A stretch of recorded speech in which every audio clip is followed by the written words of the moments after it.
ধোয়া ওঠা গরম চায়ের সাথে সকলকে শুভ সকাল জানাই। আর সকালবেলাটা আমার শুরু হলো এখন। এটা খুব কুয়াশাচ্ছন্ন সকাল, অপূর্ব সেই দৃশ্য। সাইড দিয়ে যাচ্ছে ট্রেনের আওয়াজ, তাহলে ভাবতেই পারছো কতটা সুন্দর।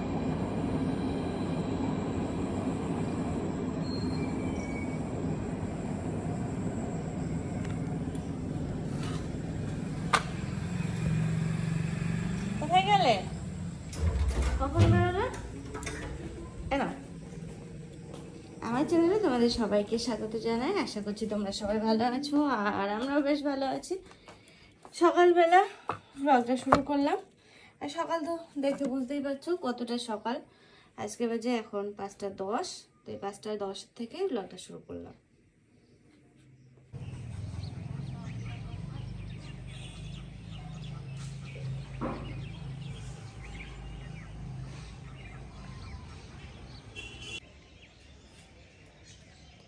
আমি দীপা সকাল সকাল ঝাঁটা হাতে করে চলে আসলাম, তোমাদের সামনে সরিয়ে দিলাম।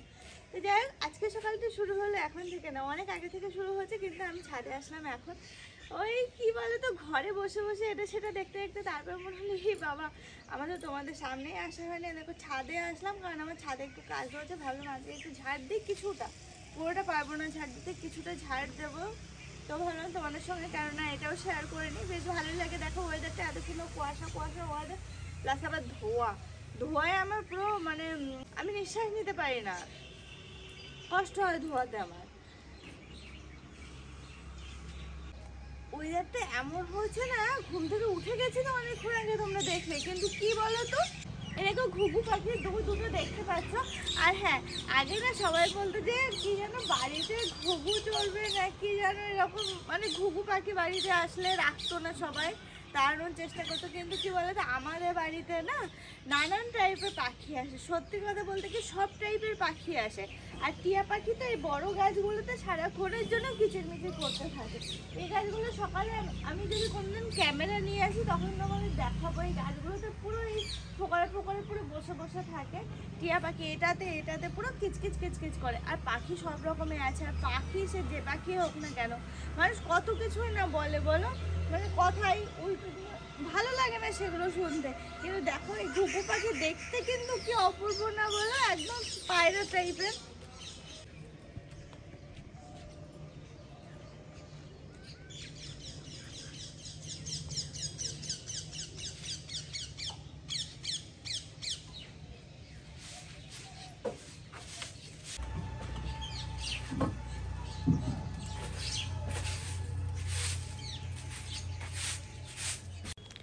এক্ষুনি তোমাদের বললাম না টিয়া পাখি, ওই দেখো টিয়া পাখির আওয়াজ শুনেছো, এক্ষুনি ডাকলো। আজকে সকালটা খুব সুন্দরভাবে শুরু হলো দেখলে। আর ভোরবেলা উঠলে না সারাটা দিন এত ভালো যায় না, মন থেকে শুরু করে সব কিছু। তবে আমার ঘুমের পরিমাণটা একটু বাড়ার কারণে আমি বিছানাতে মানে সকালবেলা রান্নাবান্না সেরে তো চলে আসি, দুপুর প্লাস সকালের মা আর আমি দুজন মিলে করি। তো সেরে আসার পরে যখন বিছানায় মোবাইলটা নিয়ে একটু বসি না, কেমন যেন ঘুম পেয়ে যায়, শুধু আমি ঝিমাই। তো অর্পণকে বলি এত কেন ঘুম পাচ্ছে, এত কেন ঘুম পাচ্ছে। তো সাংঘাতিক পরিমাণে মানে ঘুমের পরিমাণটা একটু বেড়েছে, তার কারণে আমার সমস্ত কাজকর্ম এদিক সেদিক হয়ে যাচ্ছে। যেটা প্ল্যানে আছে, মানে যেটা মাইন্ডে আমার সেট হয়ে আছে যে আমি এটার পর এটা করব, কিছু করা হচ্ছে না জানো, সব কিছু কেমন যেন ঢিলে হয়ে যাচ্ছে। এমনকি আমি সেই শাড়িটা পর্যন্ত এখনো কমপ্লিট করে, তবে আজকে আমি ঠিক করেছি যত রাতে হোক যত যাই হোক না কেন, আমি মোটামুটি আর 1 থেকে 2 ঘন্টা বসলে শাড়িটা কমপ্লিট হয়ে যাবে, সেটা আমি কমপ্লিট করবই, সেটাই আমি ঠিক করেছি। আজকে আমি করবই করবো, আমি ঘুমাবো না, দরকার আমি এই রোদ্রের মধ্যে ছাদে এসে কাজ শুরু করব, তাও ঠিক আছে। ঘুমটাই আমার সব কিছু ওজ্জা করে দিচ্ছে, মানে কোনো কাজ প্ল্যান মাফিক হচ্ছে না। জানো তো, এই যে বসে বসে ঝাড় দিচ্ছি না, একটা জিনিস খেয়াল করলাম, এতে যেন কষ্টটাও কম হচ্ছে। দেখো না, পুরো ছাদ ঝাড় দেবো না বলতে বলতে কিন্তু আমার মাত্র আর এইটুকু বাকি আছে, পুরো ছাদই ঝাড় দিয়ে ফেললাম। বসে বসে দিচ্ছি কেন বলো তো, এই যে ঝাঁটাটা এরকম হয়ে গেছে, তো বসে বসে দিতে সুবিধা হচ্ছে।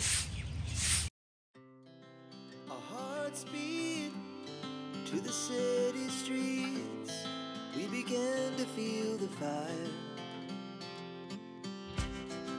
We rise like tall buildings as the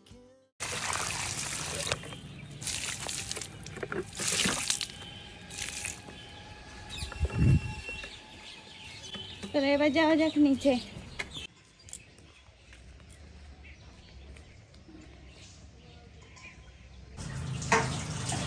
আজকে না বাসন বেশি নেই, দু একটা বাসন রয়েছে, এগুলো মেজে নিয়ে ঘরগুলো মুছবো, সব ঘরগুলোই মুছবো আজকে। মুছে তারপরে ও তুলসী তলাটা এবার গিয়ে আমি তুলসী তলাটা একটু পরিষ্কার করবো। সরি ফ্রেশ হয়ে নিয়ে তারপরে তুলসী তলায় হাত দেবো।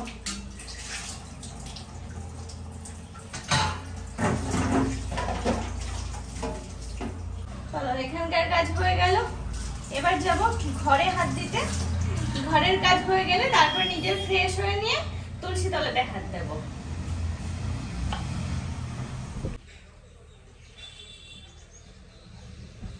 দেখেছো কেমন সমস্ত কিছু ভুলে যাই, আমি যে আমার ঘরটাই পরিষ্কার করিনি সেটাই তো আমি খেয়াল করি, মানে আমার মনেই নেই, মাথাতেই নেই।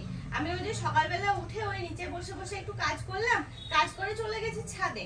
ছাদ থেকে এসে আমার মনে হচ্ছে আর সেরকম কোনো কাজই নেই। দেখো এই ঘরটা পরিষ্কার করব, তাছাড়া ঘরটা মুছবো, সমস্ত ঘরগুলো। আচ্ছা একটা কথা জিজ্ঞাসা করব, তোমরা একটু কমেন্টে লিখে জানিও না আমার ভিডিওগুলো তোমাদের কেমন লাগে, আর ভিডিওগুলো একটু শেয়ারও করে দিও, তাহলে আমার না খুব ভালো লাগবে। চলো এবার ঝটপট গুলো আর বাকি কাজগুলো কমপ্লিট করে ফেলি।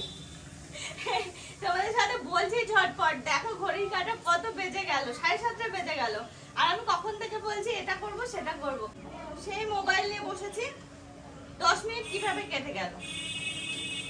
এবার ঘরগুলো মুছে নেব, আর মোবাইল নিয়ে বসার কি আমি তো রোজ ওই করছি। কাল না পরশু দিন একটা শর্ট ছেড়েছিলাম, দেখবে ওই রকম যে মোবাইলে আমার সব উল্টা করে দিচ্ছে। আর এদিকে ঘুম, মোবাইল নিয়ে বসলে পাচ্ছে ঘুম, না দেখা হচ্ছে ঠিকঠাক করে মোবাইল, না ঘুম, কিছুই হচ্ছে না ঠিকঠাক।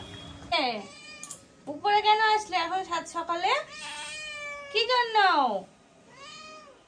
আমি তো কিচ্ছু দিতে পারবো না তোকে। একটা জিনিস খেয়াল করেছো তোমরা, আমি না ঘরের জানালাটা না সবসময়ের জন্য বন্ধই রাখি, মানে বেশিরভাগ সময়। কেন জানো? কারণ পাশের বাড়িতে অনেকগুলো গরু আছে, তার জন্য যে ধোয়া দেয়, তো ধোয়া আসে, তাতে ঘরদোর খুব নোংরা হয়, আর ধোয়া আসলে আমারও ভালো লাগে না। সেই জন্য চেষ্টা করি, যেহেতু এই ঘরে অতটা ব্যবহার হয় না, তো ঘরের জানলাগুলো বন্ধ রাখার। যখন দরকার লাগে তখন খুলি। এই যে বেশ কিছুদিন পরে মনে হলো জানলাটা খুলি, তো খুলে দেখছি কি ধুলো পড়েছে, তাই এবার মুছে নিলাম, প্লাস ঘরটাও মুছে নিচ্ছি।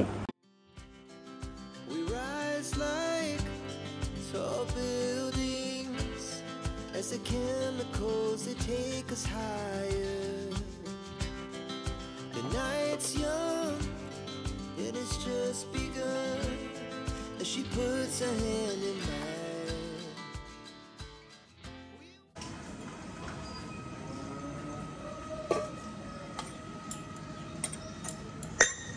আজ অনেক দিন পর শাড়ি পরলাম, তার কারণ আজকে হচ্ছে বৃহস্পতিবার। আমি ভাবি প্রতি বৃহস্পতিবার এই যে একটু শাড়ি পরবো, একটু আলতা সিঁদুর সুন্দর করে পরে মা লক্ষ্মীর মতো সেজে থাকবো, কিন্তু সেটা আর হয়ে ওঠে না। তবে আজকে হয়েছে, আজকে শাড়িটা আমি পরে নিলাম, সে যত বেলায় হয়ে যাক না কেন। এখানে আমি কর্পূর জ্বালিয়ে রেখে গেছিলাম বাইরে, দেখলেই তো দেখো কর্পূরটা সামান্য একটু কর্পূর দিয়েছি চার সাইডে, কি সুন্দর লাগছে, মনে হচ্ছে যেন বরফ, এত সুন্দর।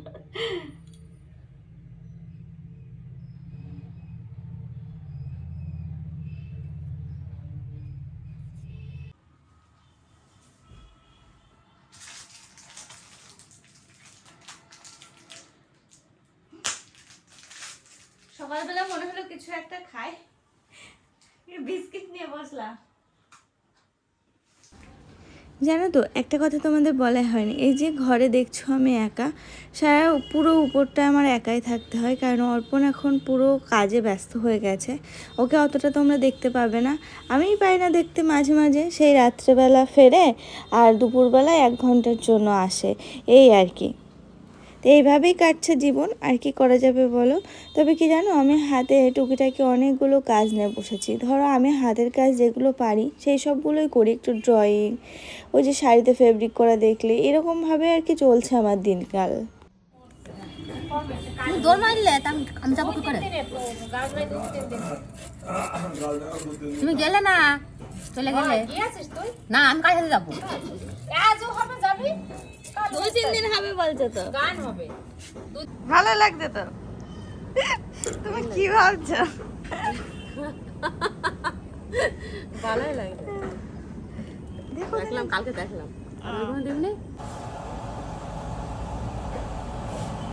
সকালে রান্নাবান্না কিন্তু শুরু হয়ে গেছে। আমি একটু ডিম সিদ্ধ চাপিয়ে দিলাম আর একটু ডাল চাপিয়ে দিলাম সিদ্ধে। এখন সবজি কাটতে বসবো, কপি আছে, কপিটা কাটবো, বরবটিগুলো তো কাটতে হবে, বরবটি আর সব কেটে ফেলে যাবে।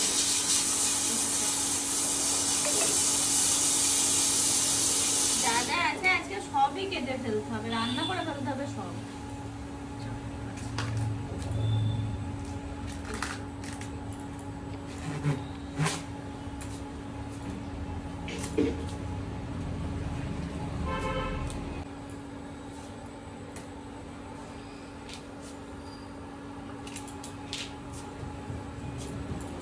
তোমার সব রকম কাটবো, আচ্ছা ঠিক আছে।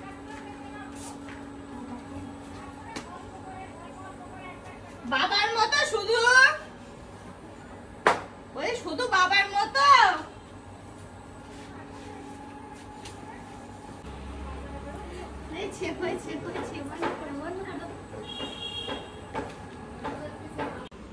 জানো তো আজকে এক এক করে অনেক কিছু রান্না বান্না হয়ে গেল। এই দেখো এখন আবার কপি কাটছি। কি কি হয়েছে বলে তো, উচ্ছে চচ্চড়ি হয়েছে, 5 মিশালি একটা তরকারি, বেসিক্যালি ওটা বাবার জন্য হয়, তো বাবার সাথে সাথে সবারই হয়ে যায়। আর ডাল, ডিম সিদ্ধ, আবার কপি হচ্ছে, প্লাস মেন আইটেম যাই হোক কিছু একটা হবে। ও হ্যাঁ, বাবার জন্য মাছটা অলরেডি হয়ে গেছে, লাঠা মাছ, আর আমাদের জন্য দেখি কি নিয়ে আসে সেই বুঝে রান্না করব। দেখো অর্পণ আসলো, ওই 2-1 মিনিটের জন্য বাড়িতে কাজ ছিল, সেটা সেরে আবার সাথে সাথে বেরিয়ে পড়লো। আর এই যে এদিকে আমি তরকারিগুলো রান্না করছি, বাবা ওদিকে খেতে দিয়েছি বাবাকে। মাকে বললাম তুমি তোমার মতো কাজকর্ম করো গে, কারণ আমাদের বাড়িতে এসেছে নতুন সদস্য বলতে আমাদের গরুর বাছুর হয়েছে, তার কারণে মা একটু ব্যস্ত আছে। তো এই যে আবারও অর্পণকে ফোন করে করে ডাকতে হলো যে তুমি যখন ফ্রি হবে এক পাক এসে একটু খাওয়া দাওয়া সেরে যেও। দেখো যত কাজকর্মই করুক না কেন, খাওয়া দাওয়া না করলে শরীর ভালো থাকবে না, আর কিছুতেই এনার্জি পাবে না। তো অর্পণ সাথে করে নিয়ে এসেছে শোল মাছ। আর এই শোল মাছের গল্প কি জানো, শোল মাছ না আগে আমি খেতাম না, না লাঠে মাছ খেতাম, না শোল মাছ খেতাম, কিন্তু এখন শোল মাছটা আমার এত ভালো লাগে না, আমি অর্পণকে বলি, তো অর্পণ বললে খান, আমি রোজ নিয়ে এসে দেবো। বললে না, রোজ নিয়ে আসলে আবার অতটা ভালো লাগবে না, মাঝে মাঝে নিয়ে আসবে, বেশ সুন্দর খেতে, সত্যি এতদিন যা মাছ খেয়েছি সব থেকে যেন বেশি টেস্টি লাগে এখন এই শোল মাছটা। তো যাই হোক একটু আমি ভেজে নিচ্ছি, দেখলেই একটু ধোয়া টোয়া সমস্ত কেটে নিয়ে এসেছিলো, ধুয়ে টুয়ে লবণ হলুদ মাখিয়ে একটু ভেজে নিচ্ছি। ওদিকে কিন্তু অর্পণ খাওয়া দাওয়া করে বেরিয়ে গেছে অনেকক্ষণ হলো, আর আমি এখানে একটু এই যে সর্ষে পোস্ত, সামান্য একটু জিরে, সামান্য একটু আদা দিয়ে, আজকে আদাটা দিলাম, অন্যদিন আদা দিই না, দেশি মাছে আদা দিই না, কিন্তু আজকে মনে হলে একটু দিই। তো আদা দিয়ে একটু এই যে ঝোলের মধ্যে দিয়ে একটু ফুটিয়ে নেব। তারপরে চলে আসলাম একটা ডাব কাটতে, কারণ মা একটু বেরোবে, বললো যে ডাবটা একটু কেটে দিতে পারবে বাবার জন্য। আমি হ্যাঁ কেন পারবো না। তো এই ডাব কাটতে বসলাম, মানে বাবার এখন যেহেতু এই সমস্ত কিছু খাচ্ছে, বাবার ট্রিটমেন্ট কিন্তু ঘরোয়াভাবে ভালোই চলছে, আর বাবা অনেকটা সুস্থ হয়ে গেছে। এখন বাবাকে দেখে আর বোঝাই যায় না যে বাবার শরীরটা কিছুদিন আগে অতটা খারাপ হয়ে গেছিলো। তো যাই হোক বাবা অনেক সুস্থ আছে, 2-1 দিনের মধ্যে আবারও টেস্ট করা হবে কি পরিমাণে কি আছে না আছে সমস্ত কিছু দেখার জন্য। তো আমি আবার এই যে ডাবটা সব কমপ্লিট হয়ে গেছে, আর এখন হচ্ছে গ্যাসটা মোছা বাকি আছে, ওটা একটু মুছে নেব, তাহলেই মোটামুটি সব কিছু কমপ্লিট। সকাল দুপুর সব কিছু, এদিকে 12:30 বেজে গেল আজকে তো একটু দেরি হয়ে গেল। বলো একটা পেয়ারা পারি, পারো না, হয়েছে পারার মতো। দেখো এইদিকে এই হ্যাঁ ওই দেখো পারার মতো হয়েছে না এগুলো, হেভি হয়েছে পেয়ারা। সেদিন মা বারণ করেছে না, বলেছে পাকবে, তারপরে এটা এটা হেবি সুন্দর। হ্যাঁ হ্যাঁ আরে বেটা আরো বলবো জানি না কিসে পেরেছে। চলে গেছে। হাফ কাটো, হাফ কাটবো কাটো। বলবো হলগুলো মানে সেদিন চলে গেছে। হলগুলো মানে ছিল নিয়ে গেছে। এই দেখো মা বলে দিয়েছে, পরশুদিন বললো মনে হয়, পরশুদিন না তার আগের দিন, যে পেয়ারাগুলো একটু ডাসা হবে। তারপরে সে গাছের পেয়ারা কি বলতো, চোখের সামনে থাকলে না মনে হয় কখন পারবো কখন পারবো। আর ওইটা দিয়ে আর এক খণ্ড করে, আর তুমি এই হাফটা খাও, আমি আর বাবা ওই হাফ হাফ খাবো। হুম হুম হুম হুম দাও, অনেকটা দাও। এই ভালোই হচ্ছে বলো। আনবে না না তুমি খাও। হেভি মিষ্টি।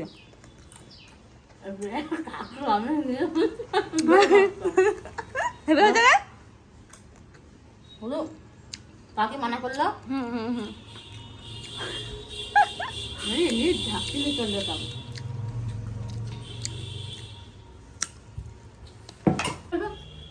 পারিস না এখন, পারিস না টাসা আমি তো কাকে মানা করতে পারলাম না। তুমি তো ভাব আসতে না টাকা পারতাম, মানা করতে পারছি না। আমাদের দেখো, শুনলে তো, দেখো পেয়ারা চোর দেখেছো? না না, গাছে পেয়ারাগুলো হেবি সুন্দর বলো খেতে। সেটা কি সুন্দর। হুম এটা রাখবে না, না না না সব ফ্রেন্ড নিয়ে চলে।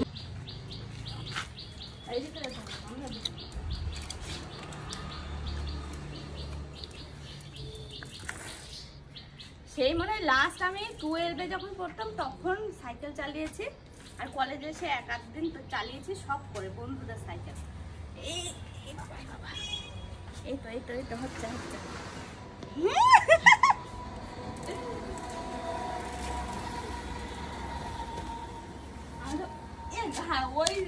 ওই রাস্তায় চালিয়ে যেতে হবে, হেভি লাগবে দেখতে। ওই যে রাস্তায় আমি আর না, এই রাস্তায় না, অত দূরে কি করে যাবো? তোমার পিছনে উঠবো, তুমি চালিয়ে যাবা, তারপরে ওইটাই ওইটাই ওইটা তালদো তালদো রাস্তায়।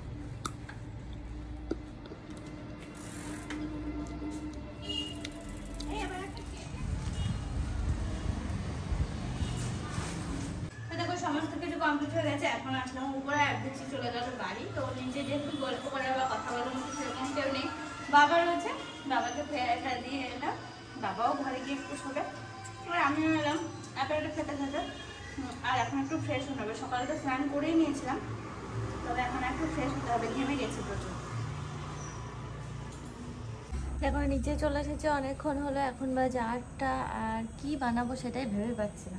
ভাত রয়েছে অনেকগুলো, তারপরে বাবাও নেই, মা ঘুমাচ্ছে, মাকে ডাকছি না, ঘুম ভেঙে যাবে বলে। ভাবছি বাবার জন্য একটু সিদ্ধ ভাত চাপিয়ে দেবো, আর আমাদের ভাত রয়েছে, কি করব, ওটা জল দিয়ে গরম ভাত চাপাবো কিনা সেটাই বুঝতে পারছি না। নিয়ে কালকে সকালবেলা ঠান্ডা জল দেওয়া ভাত খেয়ে নেবো।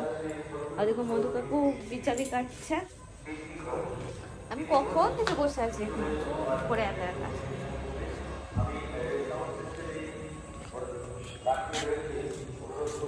দেখি কাকু, কাকা আমি কখন থেকে বসে আছি, কেউ আসছে না। মা ঘুমাচ্ছে, বাবা তো নেই। হ্যাঁ আচ্ছা এসো, একা একা ভাল লাগে।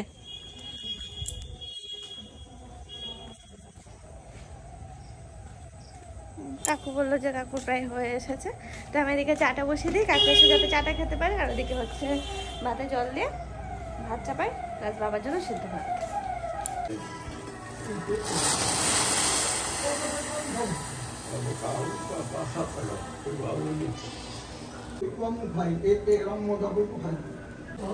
আমি বললাম কাকা কচকচাটা খায়।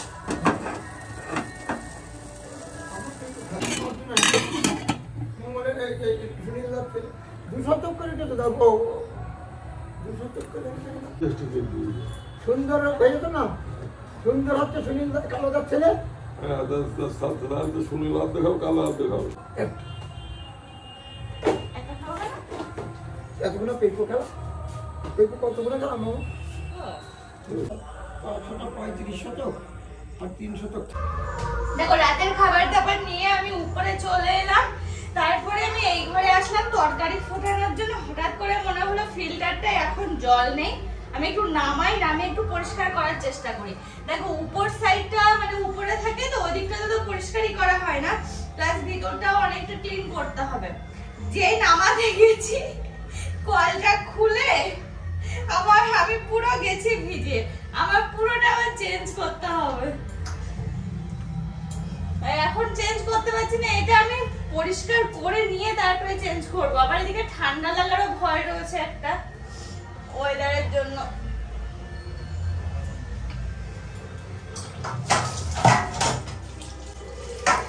দেখি আর কি ভিতরটা পুরো ক্লিন করবো, প্লাস এর ভিতরে যে ক্যান্ডেল গুলো থাকে না সেগুলো চেঞ্জ করতে হবে। এখন আমি তাই অর্পণকে বলছিলাম যে এবার আমি যখন চেঞ্জ করে দিয়ে যাবে আমি দেখে নেবো, তাহলে আমি নিজে নিজে চেঞ্জ করে নিতে পারবো, কাউকে আর ডাকতে লাগবে না। নয়তো কি বলতো যখনই চেঞ্জ করার হয় না ডেকে ডেকে ডেকে ডেকে পাওয়াই যায় না, মানে যারা লাগিয়ে দিয়ে গেছে পাওয়াই যায় না, এরকম আর কি।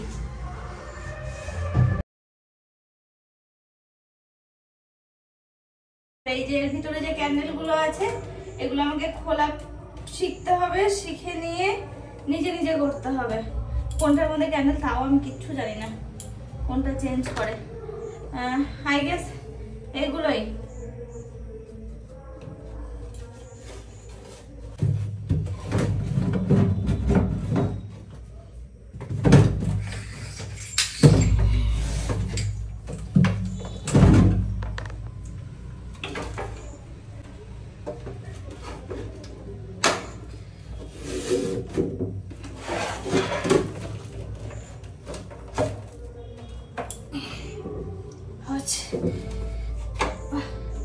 এটা তো অন্তত ক্লিন করতে পারবো।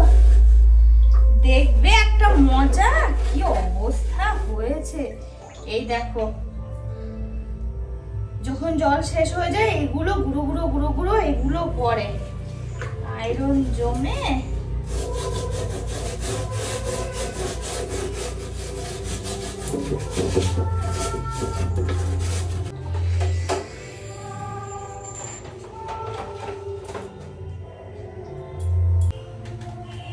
এবার আমাকে শিখে নিতেই হবে, কিচ্ছু করার নেই, শিখতেই হবে এবার আমাকে, যাতে আমি একা একা চেঞ্জ করতে পারি।